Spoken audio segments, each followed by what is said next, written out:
There was a king who was a very good and just king and a good ruler and a good man and a handsome man. But there was one issue with the king.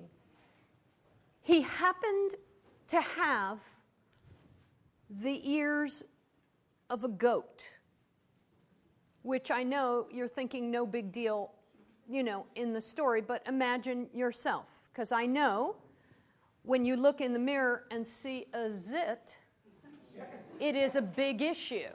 If you looked in the mirror and you saw goat ears on your own head, your response would be far more empathic than it is right now. He had ears of a goat.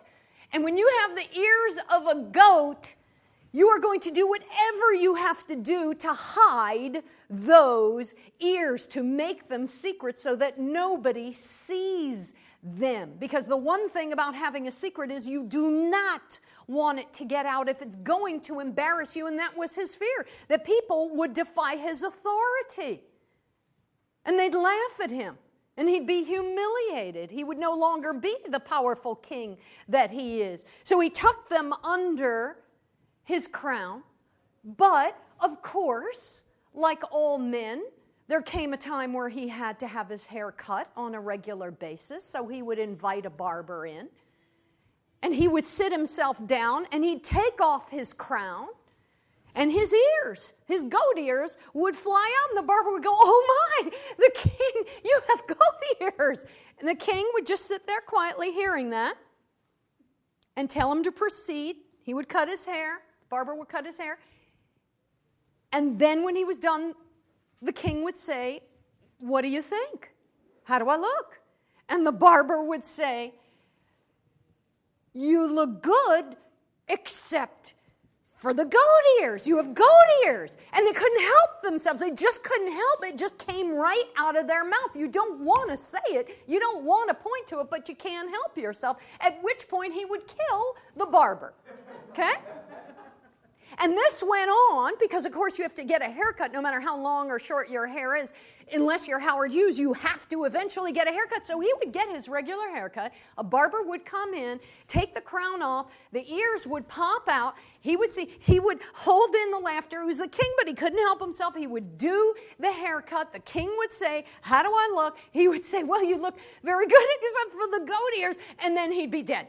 Okay, this went on and on and on until one day the king called a master barber. And the master barber was a master because he knew if he went and did this haircut, it didn't take much to figure it out, that within a certain amount of time he was going to be dead like all the barbers in the town, because there was hardly any barbers left in the town, in this kingdom.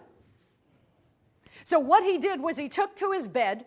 He called his apprentice and says, "I have a job for you. The king needs a haircut," right? He knew it meant the death of the apprentice, but hey, it was, an apprentice. And so he sent the apprentice off to the king's, and he stood before the king, knowing exactly what was going to happen. The king took off his crown. He didn't say anything. He gave the king a haircut. And the king said, as he always did, "How do I look?" And the young apprentice said, "The king looks very handsome with his new haircut." And he held in the rest of that sentence. And the king thanked him and gave him a bag of gold and said, "I'll see you." Yeah. Right? Because we do get rewarded for keeping secrets. We do. He gets his bag of gold and he says, "Come back in a couple of weeks." And every couple of weeks this happens. Same thing happens. He gets a bag of gold. This story could end right here if it wasn't for what happened to the apprentice, because you think everything's great with the apprentice. He's cutting the hair of a king. He's the Ted Gibson of the kingdom, okay? He is. So he's doing this. Everything's working out fine. He's getting a bag of gold every 2 weeks. But in the process, this young apprentice is getting sicker and sicker and weaker and more lifeless and more drawn and more ill by the day. He no longer can sing. He no longer has happiness in his heart. And so the master barber who sent him on this task said to him, I think you need to see a physician, because obviously something is very wrong with you. And they bring in a physician and they say, he says, you know, if I'm not mistaken, I think you're being eaten up on the inside by a secret that you haven't told anybody. And he said, am I right? And the young apprentice said, yes, you're right. And he said, so find yourself somebody that you can trust, a teacher or a mentor or a priest, and go tell that person what your secret is that's eating you up alive. And he said, I can't. He said, well, tell somebody in a neighboring kingdom that won't come back and tell. He said, no, I can't. He said, well, tell your master will protect you. He said, no, I can't tell anyone. I can't tell anyone my secret. Now, he's got a secret. He can't tell anyone. The secret is killing him, and he can't tell anyone. But unless he tells someone the secret, he will die holding in his secret. And here's what the 12-step program says. How many are familiar with the 12-step program? Any program of recovery. I would think every hand would. I'm shocked that every hand. I mean, the statistics are that 98% of Americans are addicts. They are. We are. We cannot help ourselves. And now in New York, you can be in many programs, dual addicted. You can actually be in DA. You can go through the alphabet. You can be in AA. You can be in COA. You can be in DA. You can be in NA. There's so many fabulous ways that we can, hide. And what they say in this program is one line that is absolutely true. That program, the thing about the 12-step program you need to know is that it seems to be for people who are addicted. But those of us who are addicted, we need to understand what that word really is. Addiction is a hiding place. That's what it is.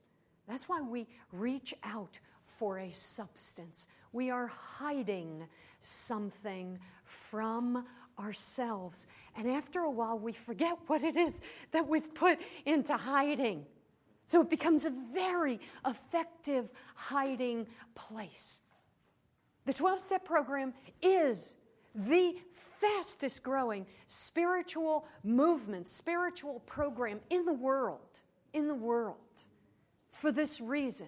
Because all of us, through the course of our life, through the course of our childhood, hide something. And we hide it with the intention of coming back to it later in our life and taking it out of hiding, whatever it might be. And then we forget, right? But we don't forget on the inside. And we keep working to keep that thing in hiding that now, through the law of movement toward our wholeness, which is what life is, life in nature and life in human nature is the same life. It's the same law that's in operation, and the law is the law of wholeness. Life is always pressing us, moving us into our wholeness. It does it for a tulip, it does it for a bumblebee, it does it for a human being. Our human nature is not different from nature. So as life is pressing us towards our wholeness, life is pressing us to take out of hiding what's in hiding so we can become whole, because whatever it is we hide, either the king's ears or the secret about the king's ears, whatever it is we hide cuts us off, like the apprentice barber, from our ability after a while to sing and dance and jump around and experience the wonder of life. And we become old people before our time. We become alta cockers That's what they call it in Yiddish. And you don't even have to ask what's an altacocker, because you know what? You know what an altacocker is. It's just an old cocker, right? That's what it is, and you know what it is. It's an old geezer. We just become old and inflexible and bitter and dark and small and a killjoy, and we say it's the world, we say it's life. But we know that happy people live in this world too, and they're having a totally different experience of life than we are, and it's the same life, it's the same world. We are as sick. This is the line, and most of you already know it from the 12-step program, and I'm telling you, it is a $1 million line, because it's one of those get-out-of-jail-free cards that if you know it, you'll understand that it's not the world out there that's eating you up alive. It's something in your inner world that's eating at you, eating you up alive, that you have got to get out of hiding. We're as sick as our secrets. And our secrets are such a burden of shame on us. The king was afraid to be laughed at, so are we. He was afraid to be humiliated, so are we. He was afraid to be judged, so are we. He was afraid to be disrespected, so are we. If people only knew what we did. And yet the 12-step program tells you, it tells you you're sick as your secrets, and then it gives you a specific step, a tool to come out of hiding. Why? Because it knows that until you come out of hiding, you can't successfully stay out of hiding from behind an addiction. It won't be possible. Won't be possible, because we know drinking is not about drinking and smoking wasn't about smoking. My smoking had nothing to do with cigarettes and had everything to do with putting up a smoke screen between me and other people. And that was the exact distance that was correct for me. Don't look too closely, because you will see things about me that when you see them, I'll lose your love. When I was 19 years old,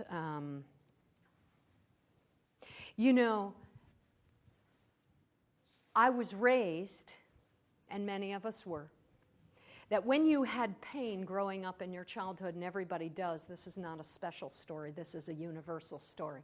Look at any fairy tale, any last fairy tale, and you will discover there is pain in childhood. Why? Because that's the deal. That's the way it works. We are hardwired. We are hardwired for struggle. We're hardwired for it, because that is how we find out who we are. Our first story is the stepping stone to the destiny we have come here to live. It's not a mistake, our childhood. It's not a mistake. It's what it is. It's exactly what it needed to be, and needs to be the perfect placement precisely of what we needed to overcome in order to live the life our soul embodied itself in this body to be. None of it was a mistake. And how many times have we said, oh, my family, man, I was dropped down the wrong chimney, man. I can't believe I'm in the family that I'm in.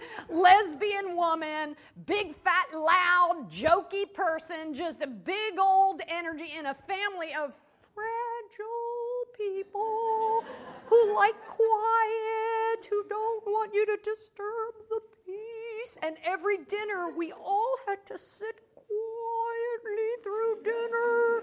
You couldn't talk because my dad would get nervous.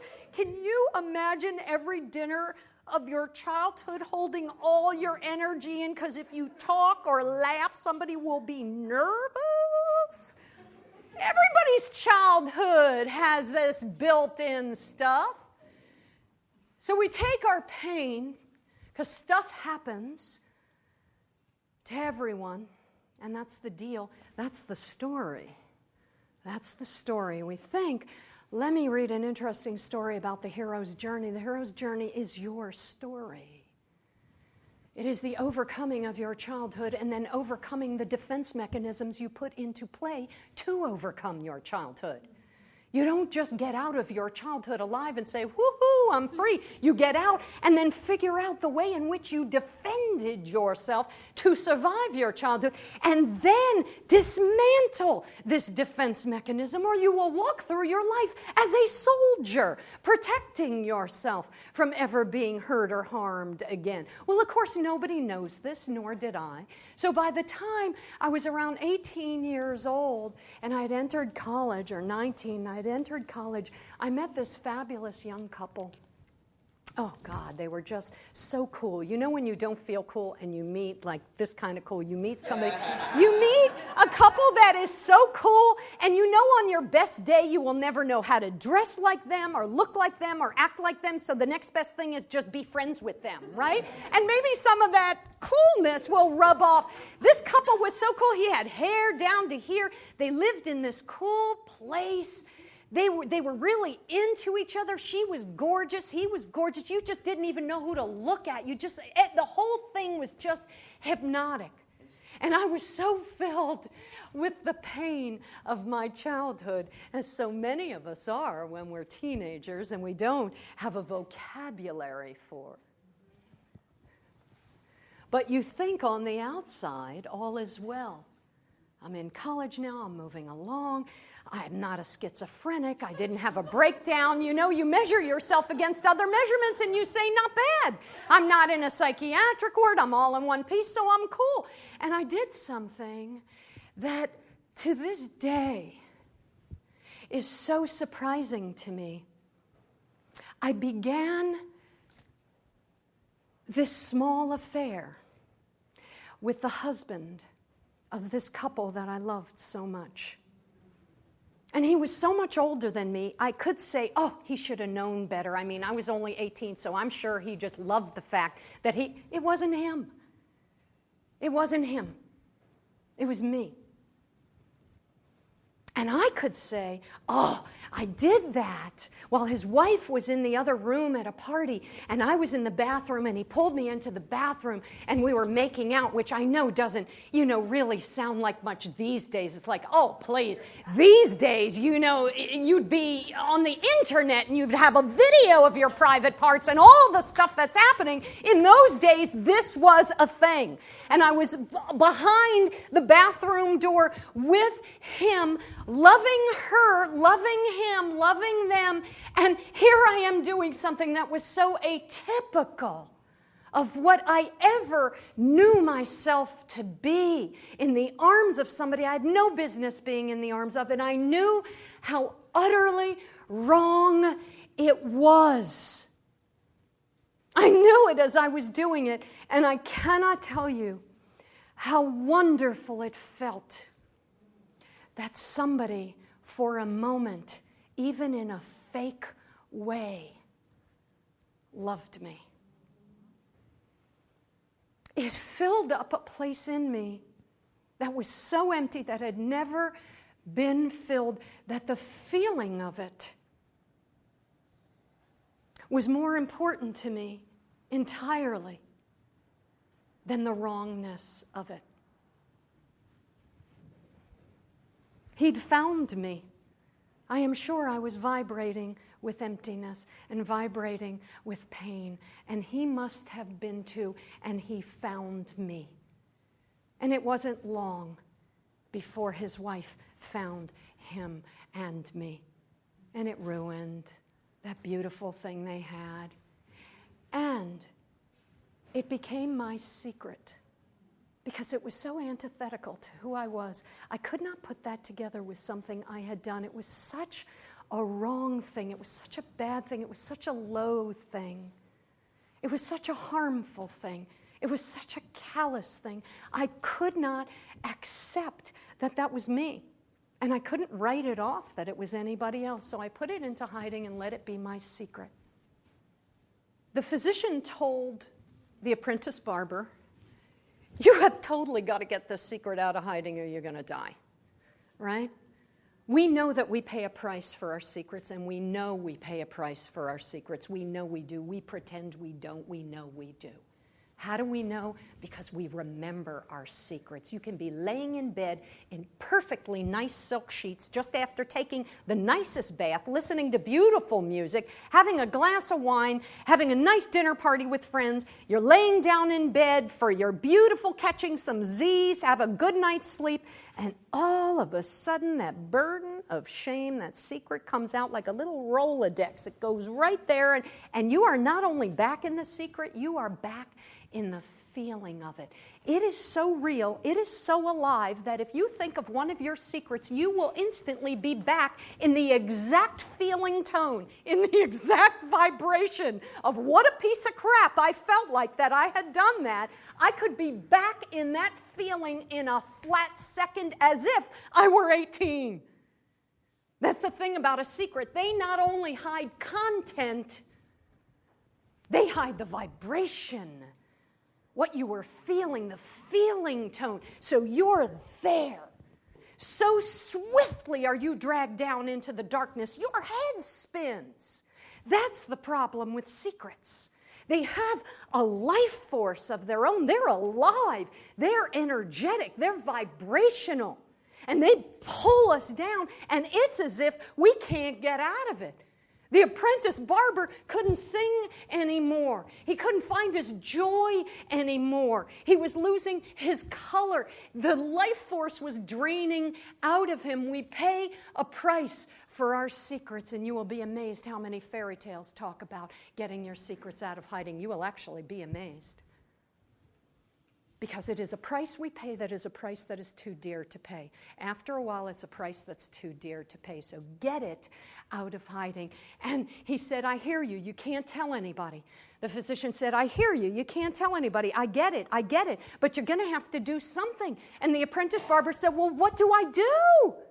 He said, I'll tell you what you do. Go into the woods, dig a hole, and tell your secret into the hole in the ground.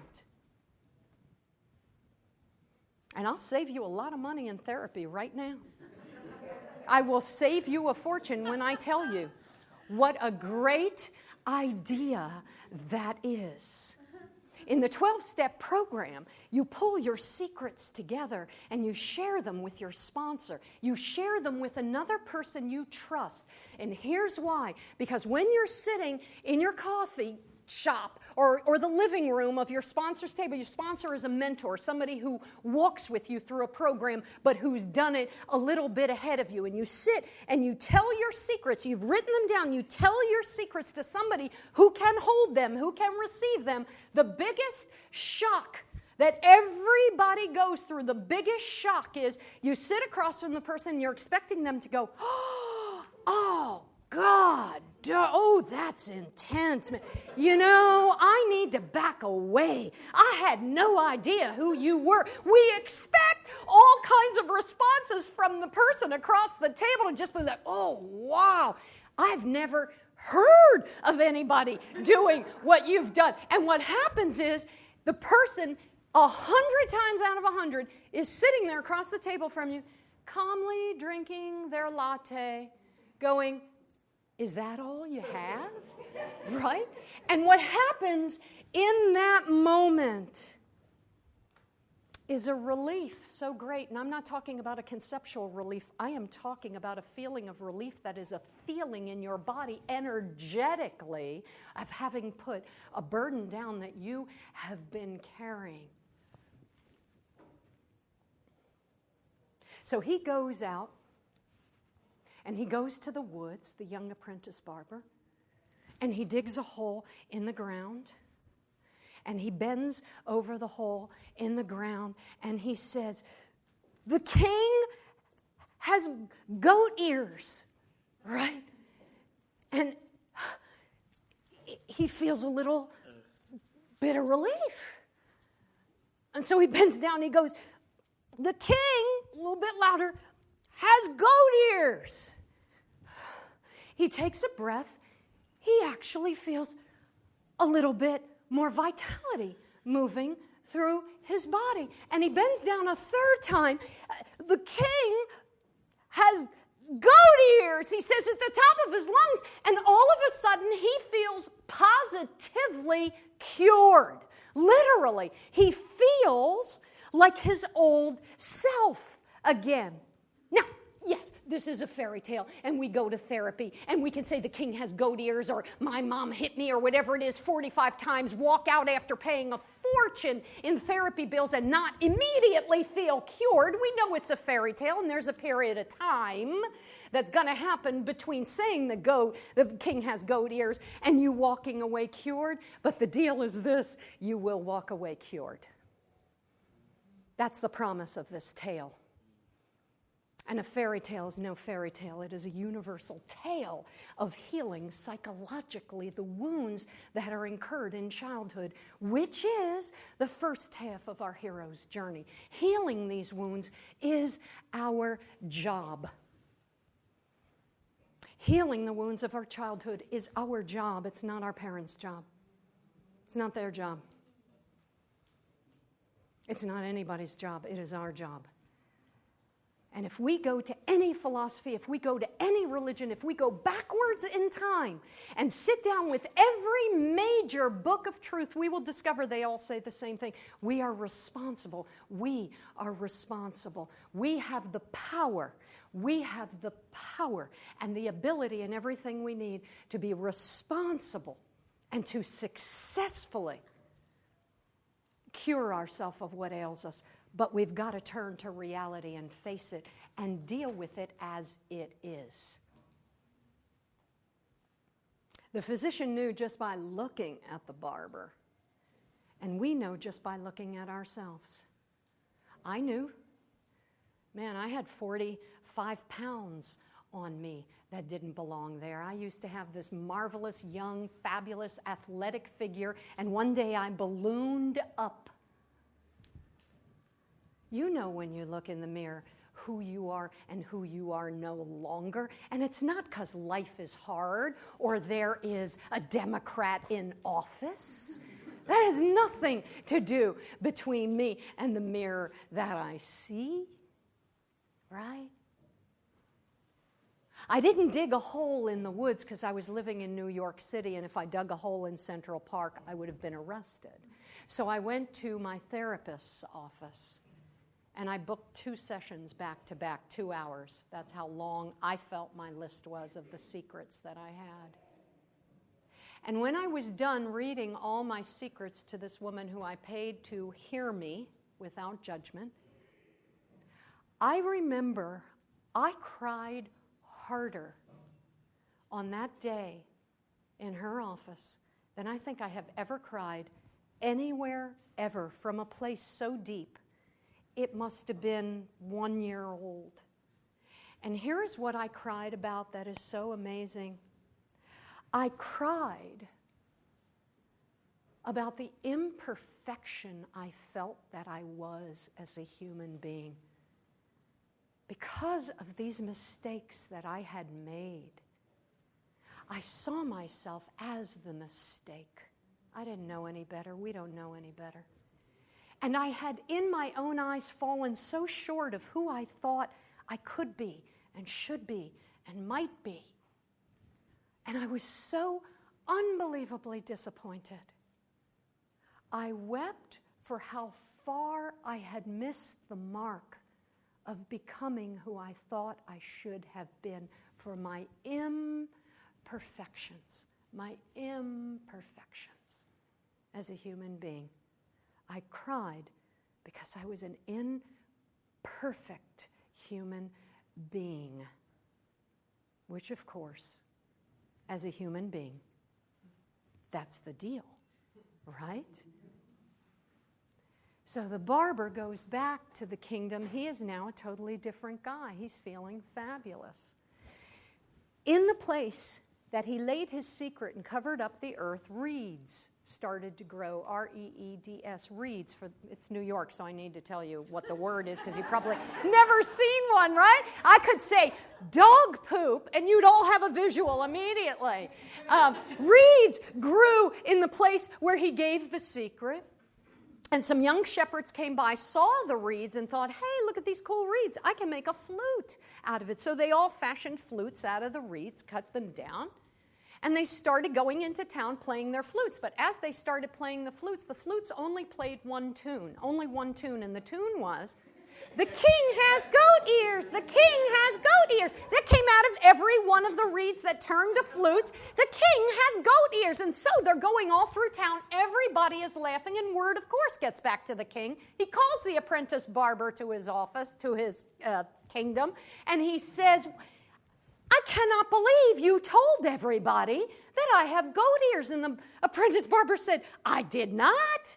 I did not tell one person. He said, the entire kingdom is talking about my goat ears. And I didn't tell him, so you must have. He said, I'm telling you, I didn't tell him. I went to the woods and I dug a hole and I put it there. So the king started rounding up some of the townspeople and some of the kids, and he saw for himself the little flutes did indeed say the king has goat ears. So he went all the way back to that plot of land, saw the reeds, cut one off, fashioned it into a flute himself, played it, and sure enough, out of his own flute made out of a reed, the king has goat ears, and he's blowing into it, and he's hearing the king has goat ears. His secret is out. God, we think that's the worst possible thing in the world. The whole world, that our secret is going to be out and people are going to know who we are. And here's the fear. People are going to know we're human.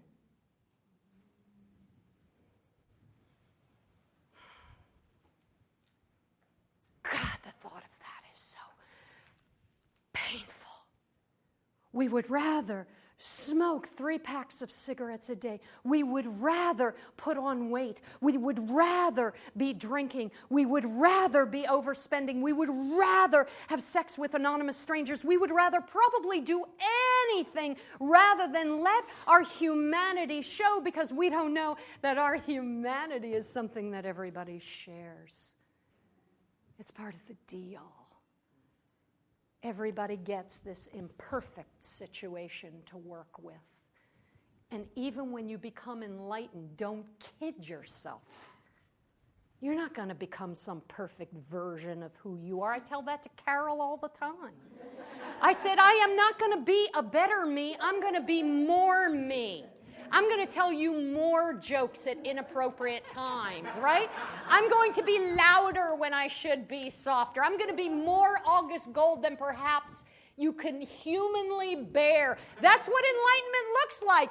You take off the cloak of giving a shit what anybody thinks, and suddenly you're entirely you, living out loud in color, and you're free. And that's what happened to the king. As he's playing the flute and his own secret is coming out of his own flute, he started to laugh, right? His worst fear, he started to laugh. He was playing and he heard it and he started to laugh, and he began to experience a sense of joy that he had not experienced his whole life.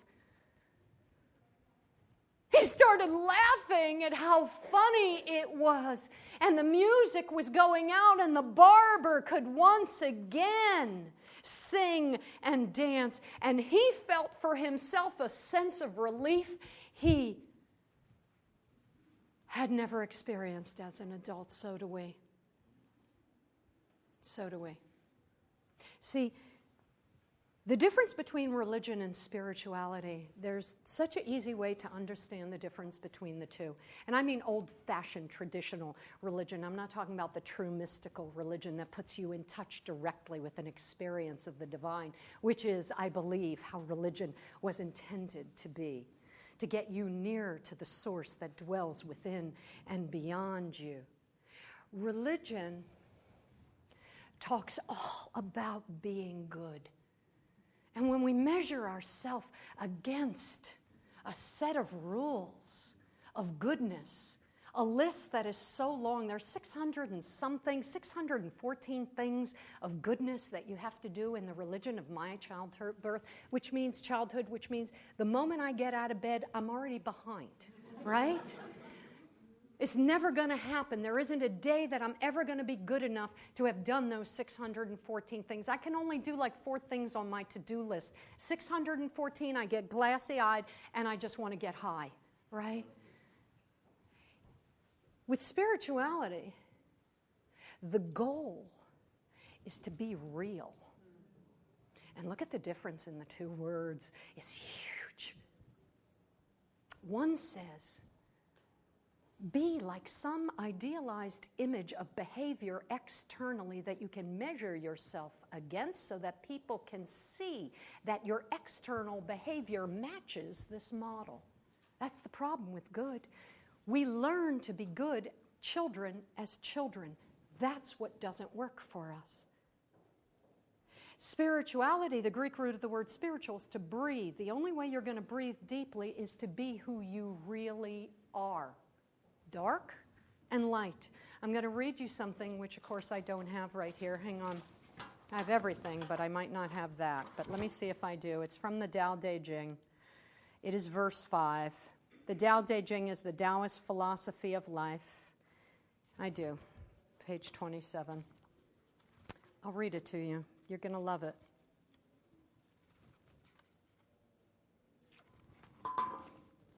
Heaven and earth have no preferences. Heaven and earth have no preferences. A man may choose one over the other, but to heaven and earth, all are the same.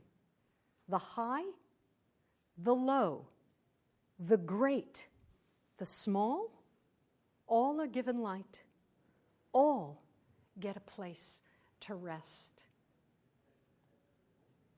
Everything is welcome in that teaching. Everything is welcome means every part of you is welcome. Every part of you is welcome. Leonard Cohen wrote a poem. He wrote a song, and there's just a short little snippet in it. It says, "Ring the bells that still can ring. Forget your perfect offering." There is a crack in everything. That's how the light gets in. That's how the light gets in. What we need to understand in the Gnostic Gospel of Thomas is this line that Jesus said, "Show me the stone that the builders have rejected. I will make that my cornerstone." When we take our secrets out of hiding because we're as sick as our secrets, you will discover that you will experience what the king did, a great sense of relief.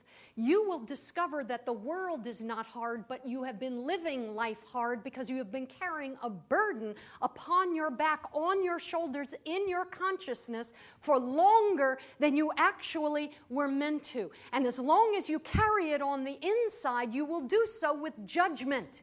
You will do so with self-criticism and self-blame. Nothing good will come from what we carry within ourselves in secret. But if we will allow those moments in our life when all of a sudden we're walking around and we hear our secret out in front of us instead of going back into hiding, when our secret begins to push to the surface instead of pushing it down, instead of saying, "What's happening in my life? It's falling apart. I'm having a breakdown," understand that there is something that is longing, pushing to break through the surface and come out of hiding.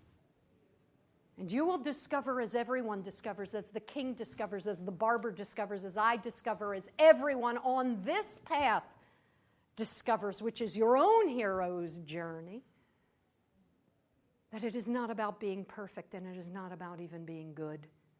It is about being who you really are, really who you really are.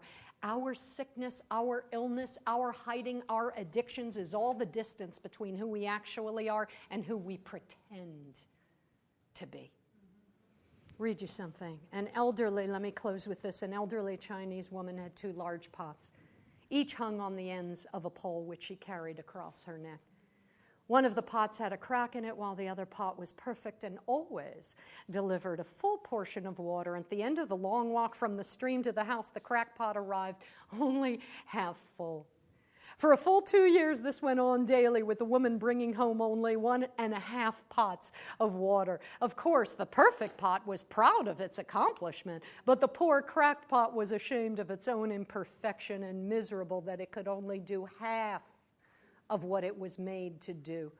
So after 2 years of what it perceived to be a bitter failure, it spoke to the woman one day by the stream. It said, "I am ashamed of myself, because this crack in my side causes water to leak out all the way back to your house." And the old woman smiled and she said, "Did you notice that there are flowers on your side of the path, but not on the other pot's side? That's because I have always known about your flaw. So I planted flower seeds on your side of the path, and every day while we walk back, you water them. For 2 years, I've been able to pick these beautiful flowers to decorate the table. Without you being just the way you are, there would not be this beauty to grace this house." Enough said.